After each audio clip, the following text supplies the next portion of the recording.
School violence, another issue again, yet again. Reports that a Form 5 student,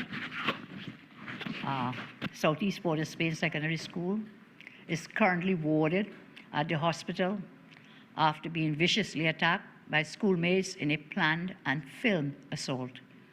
It is reported that the incident occurred on Tuesday, June 3rd, 2025, inside the school's bathroom. The teenager suffered a fractured nose, a broken tooth, blood clots in the eyes, and other injuries to her body during the brutal beating. Video footage of the incident shows the three girls concerning cornering and ambushing the victim in what appears to have been a premeditated attack. Several other female students were seen recording the incident, and instead of stepping in to help, they were busy filming. As the beating concluded, one of the attackers delivered 2 forceful kicks to the victim's face, leaving her bleeding from the nose. Clumps of her hair were seen scattered on the floor as she lay injured on the ground. Other students eventually carried the battered girl out of the washroom. On Wednesday, June 4th, the 3 suspects and their parents were summoned to a meeting at the school.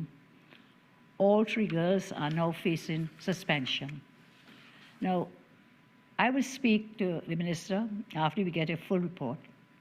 I think everybody's fed up with the daily dose of school violence. You send your children to school and you want them to be safe. I think everyone is fed up with violence taking place in our schools.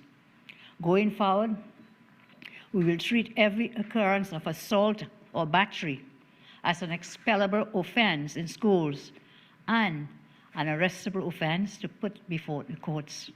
I want parents and students to listen very carefully.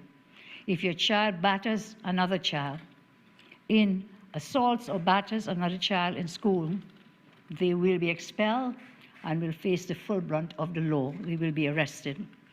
Let us carefully listen. I'm not saying that they will be suspended, but it will become an expellable offense.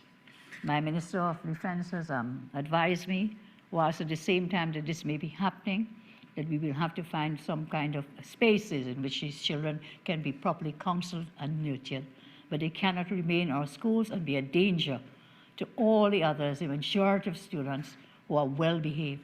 We have to protect those well-behaved students from the few who will engage in assault and battery in our schools.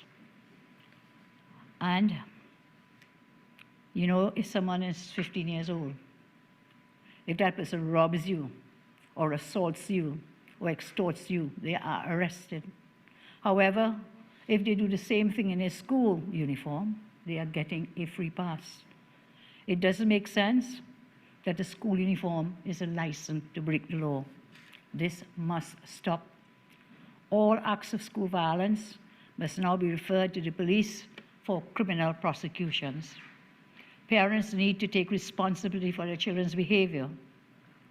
And if they can't train them to properly behave in school, then let them stay home, and then we will have to look for spaces, as I said, to properly nurture them and counsel them, and to help them to live in a manageable way.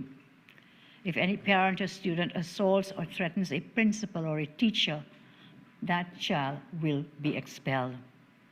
Assault, threats, battery. The child will be facing expellable charges.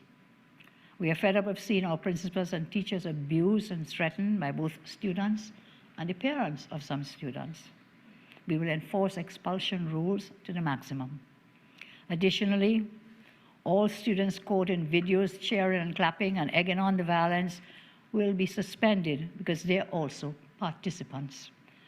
It is a time that every act of school violence, it is a time now where every act of school violence be reported to the police and that participants, as I say, face expulsion and prosecution in the courts.